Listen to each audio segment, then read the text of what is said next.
Good evening. Families of hundreds of sailors based out of the capital region are spending some much-deserved time together this evening. After a lengthy tour of duty off the coast of Libya, HMCS Vancouver returned home this morning.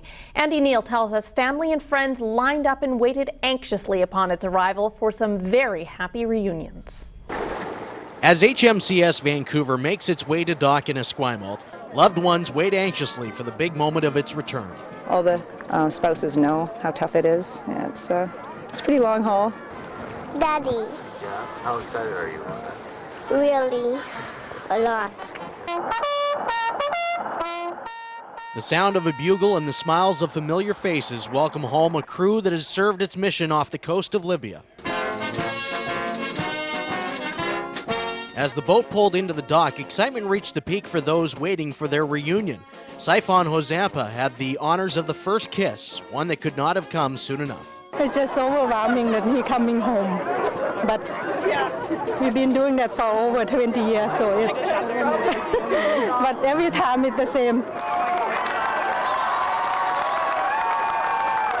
Once the gates were opened, the Vancouver crew, along with family and friends, finally got to embrace. Amazing, actually. It's hard to explain. I'm just happy to be home, and I'm going to enjoy my leave. I love being home. It's great. That was my big sign, the biggest one. So I always know where my family is because they make really, really big signs. The crew of HMCS Vancouver have been gone since July in an effort to support a NATO-led international response to the crisis in Libya. They also made sure aid reached those who needed it there. Fortunately, those efforts went smoothly even before the conflict had ended. Because at that point, we'd already liberated several ports, and we were able to get food in and out of those ports as required.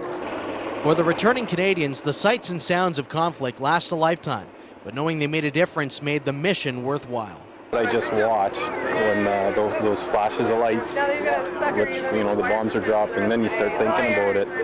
You're making a difference by helping out, so that stuff stops. It's a transition to family life for men and women who have been gone for so long and a witness to conflict. So I go from being an EXO on board a warship, and that of course brings with it its own personality requirements, and then you get home and finally I'm a dad, and now I gotta have to rein some of that back a little bit. After several months of helping to restore peace in the Mediterranean, our country's finest now get some peace of their own.